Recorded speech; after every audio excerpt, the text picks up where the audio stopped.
En el último capítulo de Jujutsu Kaisen yo sentí algo que yo llevaba años sin experimentar. Y no fue tristeza porque se acabó la temporada, aunque también sí, pero no. Yo hablo de la sensación que yo pensaba que los animes actuales ya no me iban a poder provocar. Y lo más curioso es que en ese capítulo ni siquiera estaban participando ninguno de mis personajes favoritos. Ni Toji, ni Gojo, ni nadie. Es más, yo ni sabía de la existencia de esos personajes. Porque no eran personajes que te presentaban y después te lo dejaban a un lado con la intriga y luego aparecen. Para nada. Eran personajes que yo apenas sabía de su existencia. Y si tú me preguntas a mí, antes de yo ver este episodio, ¿qué yo opinaba sobre este arco? Yo te hubiese respondido que yo perfectamente me lo podía saltar y retomé el anime en la siguiente temporada. Y eso es muy curioso porque, ¿por qué entonces me gustó tanto ese capítulo final? ¿Por qué me importa tanto lo que está ocurriendo si yo ni siquiera conozco a esos personajes? ¿Y cómo logró el anime en tan poco tiempo que a mí me interesaran? Y fue ahí cuando yo entendí algo. El anime no simplemente me estaba dando una pelea épica con Rayito, que de hecho sí me lo estaba dando y me estaba gustando, pero no era eso, era algo más. Me estaba devolviendo algo que yo sin darme cuenta había perdido hace mucho tiempo. Ese hype, esa adrenalina y esa sensación de quedarte concentrado mirando la pantalla, me la estaba dando Jujutsu Kaisen. Brother, me remontó a los tiempos de Dragon Ball, cuando yo era chiquito y lo único que me importaba era darle energía a Goku para que hiciera su trapo de Genkidama. Y no es porque Jujutsu Kaisen se parezca a Dragon Ball, ya que no tiene nada que ver, sino porque me hizo sentir exactamente lo mismo que yo sentía cuando era niño y pasaba un capítulo importante. Y lo que más me explota la cabeza de este capítulo es que, a excepción de Yuta, prácticamente todos los personajes que estaban peleando acababan de ser introducidos. O sea que tú me estás diciendo a mí que yo me quedé pegado como un maniquí a la televisión para ver pelear a personajes que ni siquiera habían sido construidos durante la serie. Te estoy diciendo que hasta la aparición de una cucaracha asquerosa me tenía a mí con la cabeza metida en la televisión. Y ahí entendí que el problema realmente no era el anime moderno, porque si así fuera yo no estaría disfrutando de este capítulo. Aquí pasaba algo más.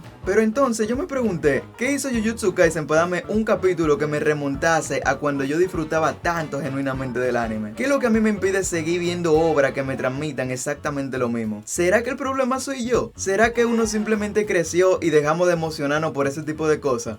Y la respuesta es parcialmente sí. Los gustos cambian y eso está bien. Es normal que las cosas que no emocionaban antes, hoy ya no lo hagan. Y yo creí que esa era la respuesta, pero realmente no. Porque mientras más yo pensaba en el capítulo, más yo me estaba dando cuenta que la explicación de que yo simplemente crecí y por eso no lo disfruto tanto, no me convencía. Porque si realmente ese fuera el problema, ¿por qué yo me emocioné como si hubiese visto el mismísimo Jesucristo bajar del cielo viendo un capítulo de Jujutsu Kaisen? Y ahí fue donde yo entendí cuál era el verdadero problema. Y es que no tiene nada que ver con Jujutsu Kaisen ni con el anime moderno, sino con algo que nosotros hacemos sin darnos cuenta. Y ahí fue donde también entendí por qué cada vez es más difícil volver a sentir ese hype, que antes parecía tan normal cuando éramos niños. Y no, te adelanto desde ahora que no es la nostalgia, es algo más. Y yo voy a explicártelo en este video. La nostalgia parece la respuesta más evidente, ya que es la explicación que siempre nos damos. Y sinceramente durante mucho tiempo yo también lo pensaba, porque cuando somos niños todo lo que nosotros vemos parece más grande. Una transformación de Goku era un evento mundial. Las aguas se paraban, el cielo se frizaba, el suelo temblaba. Una nueva técnica de Naruto, eso era un motivo de conversación con los panas. Y cualquier pelea importante era casi un evento para nosotros. Pero mientras más yo lo pensaba, menos sentido tenía esa explicación. Porque si el problema fuera simplemente crecer, ¿por qué ese capítulo de Jujutsu Kaisen acababa de hacerme sentir exactamente lo mismo? Si se supone que ya yo no soy capaz de sentir algo así. Y eso me hizo darme cuenta de algo. Tal vez el problema nunca fue la edad. Tal vez la pregunta que nos estamos haciendo es equivocada. Porque nosotros siempre nos preguntamos ¿por qué el anime ya no nos emociona tanto como antes? Pero quizá la verdadera pregunta es ¿qué tiene que pasar dentro de mi cabeza para que una historia consiga tener toda mi atención? Porque piénsalo un momento,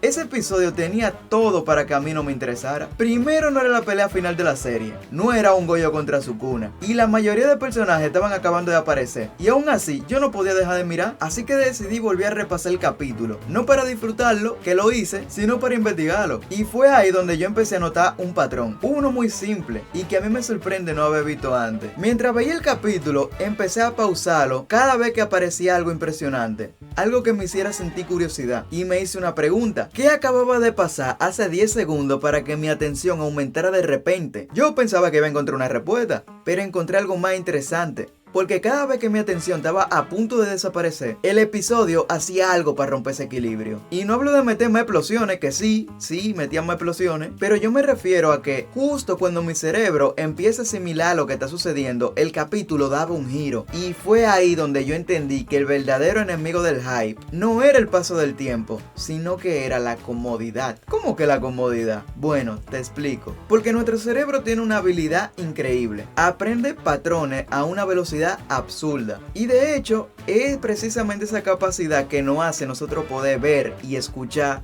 sin cagarnos encima en el proceso. Detectar patrones nos ayuda a anticipar lo que viene después. Y eso funciona muy bien, hasta que tú intentas sorprender a tu cerebro. Porque una vez que tú entiendes cómo funciona una historia, ya tú empiezas a verla en un piloto automático. Ya tú no estás intentando descubrir qué está pasando, tú estás intentando confirmar tu predicción. Y cuando yo llegué a esa conclusión, pensé que ya yo tenía la respuesta, pero estaba equivocado. Porque si todo se redujera a romper patrones, entonces cualquier historia caótica sería increíble, y todos sabemos que no funciona así.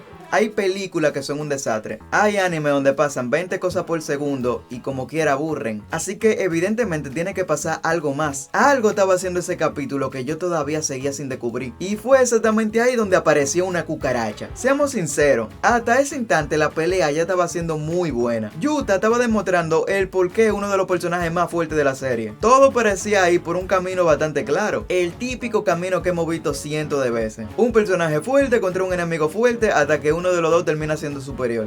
Lo típico. Y nuestro cerebro adora ese tipo de estructura porque son fáciles de seguir, fáciles de entender y sobre todo fáciles de predecir. Pero entonces el episodio hizo algo rarísimo. En lugar de acelerar el desenlace, decidió complicarlo todo. Aparece Kurourushi, que es un nombre más feo que el mismo personaje, y de repente la pelea deja de ser la pelea que nosotros estábamos viendo anteriormente. Ahora hay una amenaza nueva, con habilidades que no conocemos del todo, con reglas que no entendemos y con un diseño horrible. Pero aquí viene lo curioso. Si tú me preguntas cuál fue el mejor momento de la pelea, probablemente yo no elegiría uno donde aparece esa vaina horrible. Pero entonces, ¿por qué yo la sigo mencionando? Si aparentemente no es tan relevante. Porque yo creo que Kurourushi nunca estuvo ahí para robarse el protagonismo o algo así. Él estaba ahí para hacernos algo en el cerebro. Y antes de que tú me llames loco, déjame explicarte. Pensar esto fue lo que me cambió la forma en la que yo estaba viendo el capítulo. Porque ahí fue donde yo empecé a fijarme en una cosa. Cada vez que mi cabeza decía, ok, ya yo entendí esto, el capítulo cambiaba la regla y lo hacía constantemente.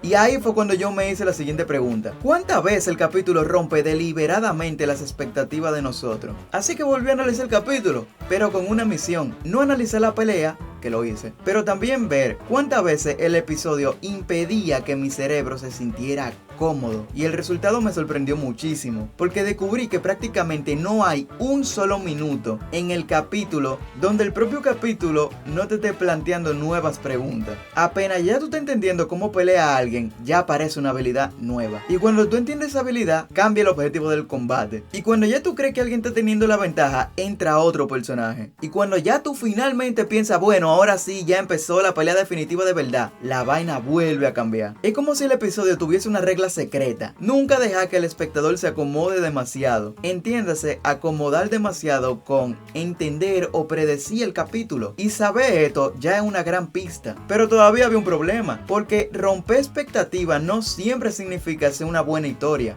De hecho, muchísimas series intentan ser sorprendentes a cada rato y terminan sintiéndose caóticas, como si cambiaran la cosa solamente por el hecho de cambiarla y decir, mírenme, soy único y diferente, y no realmente por hacer algo que encaje con el sentido y el contexto de la situación. Pero entonces, si Jujutsu Kaisen estaba haciendo exactamente eso, ¿por qué estaba funcionando tan bien? ¿Por qué no se sentía algo monótono, sino que lo que se sentía era tensión? Y la respuesta la descubrí viendo el siguiente personaje, Uro. Pero antes de hablar de Takako Uro, vamos a hablar de lo siguiente, porque me di cuenta de que había algo más extraño todavía.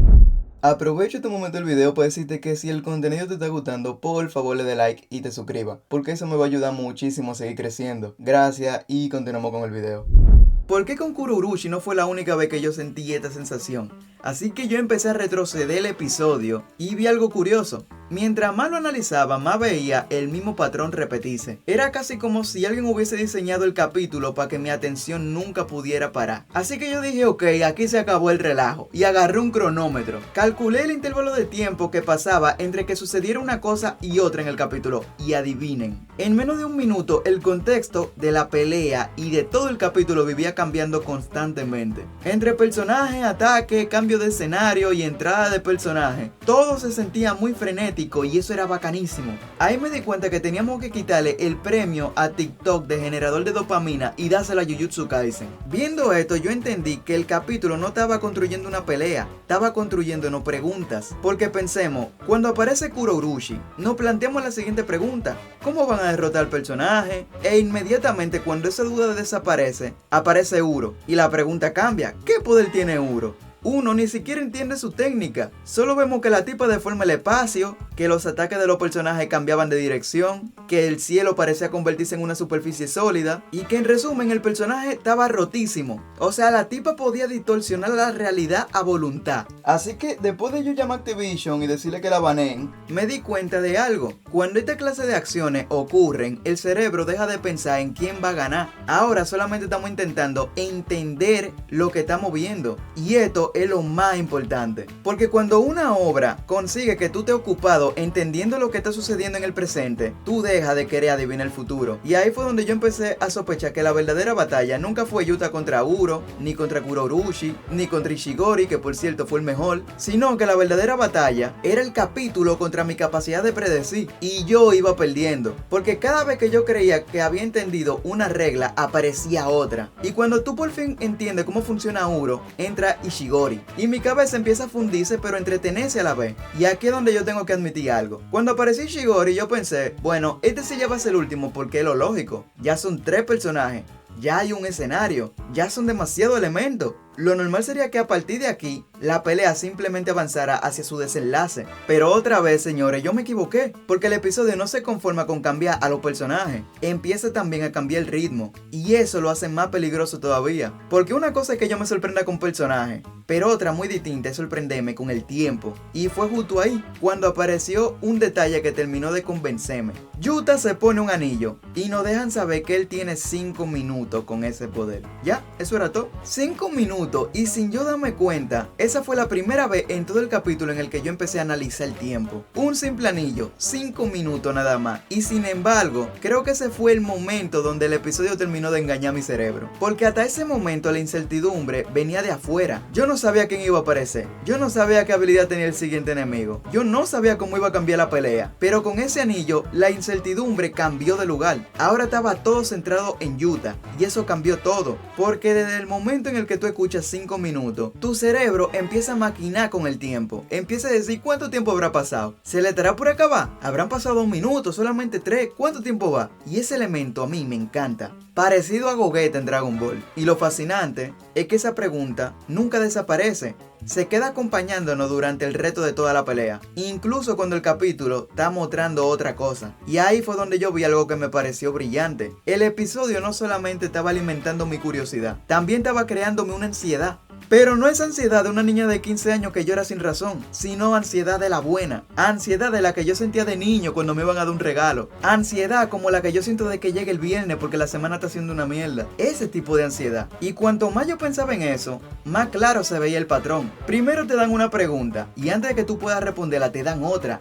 Y antes de que tú cierres esa, aparece otra. Malabares con la pregunta estaban haciendo ellos, hasta que llega un punto donde tu cerebro deja de intentar adelantarse y simplemente acepta que no puede y que tiene que centrarse en lo que está viendo. Y eso era exactamente lo que yo sentía cuando yo era niño viendo Dragon Ball. Durante mucho tiempo la gente decía que Dragon Ball era bueno nada más por su pelea, y sí, pero ya yo no estoy tan seguro. Yo creo que era emocionante porque nos creaba preguntas. Qué sé yo, ¿llegará Goku a tiempo? ¿Aguantará Piccolo? ¿Funcionará la trapo de Genkidama? Freezer tiene otra transformación, pero ya van como 7. ¿Cuántas transformaciones tendrá Freezer? No era solamente pelea, era incertidumbre, eran preguntas. Y ahí fue donde para mí todo empezó a encajar, porque no era solamente Dragon Ball, no era Jujutsu Kaisen, era algo más grande. Las historias que nosotros más recordamos no son necesariamente las que tienen más acción, son las que consiguen que nuestro cerebro nunca deje de hacerse preguntas. respuestas. Y eso explica algo que me tenía a mí confundido. ¿Por qué un capítulo protagonizado por un personaje que apenas yo conozco, que es Yuta, consigue emocionarme más que otro protagonizado por el personaje que yo conozco desde hace años? Y la respuesta es porque el cariño hacia un personaje puede ayudar, pero nunca va a sustituir la curiosidad. Tú puedes querer muchísimo un personaje, pero si ya tú sabes exactamente lo que va a pasar, la emoción baja. En cambio, tú puedes conocer muy poco a un personaje y aún así quedarte pegado a la pantalla por la curiosidad de ver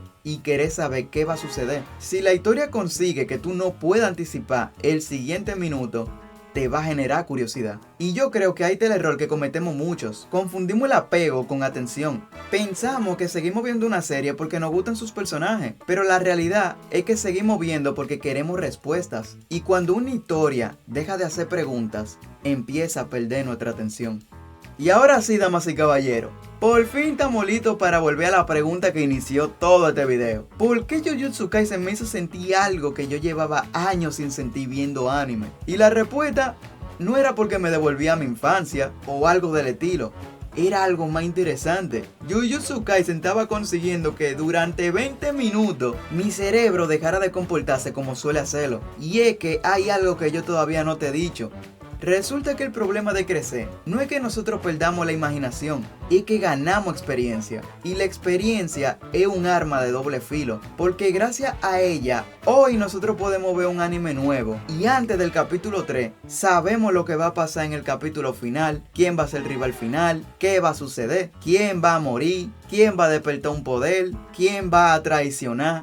Y al final del día, casi siempre acertamos. Eso parece una ventaja, pero en realidad es un gran problema. Porque cada vez que nosotros adivinamos lo que va a pasar, tu cerebro recibe una recompensa antes de tiempo. Y ya no necesitamos seguir buscando más respuestas porque ya la encontramos. Y ahí fue cuando yo entendí algo. No es que yo extrañaba los animes de antes.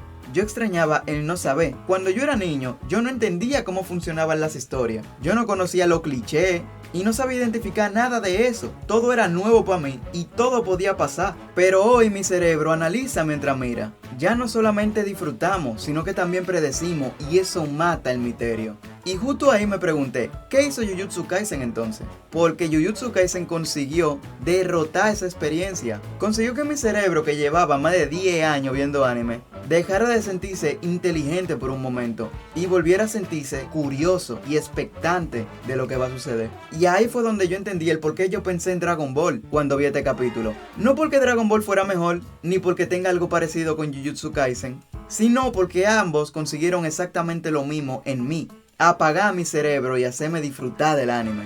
Durante 20 minutos yo dejé de analizar, dejé de comparar y dejé de intentar adivinar y simplemente miraba como cuando yo era niño. Y yo creo que eso vale muchísimo más que una buena pelea, porque la pelea terminan, la técnica nueva también, pero esa sensación de no tener ni idea de lo que va a pasar, eso es lo que yo busco cada vez que yo empiezo a ver un anime diferente. Y es que el nosotros ser mayores no es que nos impida que disfrutamos menos las historias porque hayamos perdido la imaginación, la disfrutamos menos porque hemos aprendido a predecirla. Y el capítulo de Jujutsu Kaisen hizo algo extraordinario. Consiguió que nuestra capacidad de predecir ese capítulo se volviera inútil. Me obligó a volver a ver una historia con la misma incertidumbre con la que yo la miraba cuando tenía 10 años. No fue que yo recuperé mi infancia y por eso lo estaba disfrutando como tal, sino que recuperé la capacidad de sorprenderme al ver un capítulo. El hype no muere cuando uno crece, muere cuando intentamos predecir las historias. Pero bueno, me fui muy profundo, señores. ¿Ustedes qué opinan? ¿Disfrutaron este último capítulo tanto como yo? ¿Lo comparan con algún otro capítulo de anime? ¿O simplemente piensan que yo estoy exagerando? Los leo en los comentarios.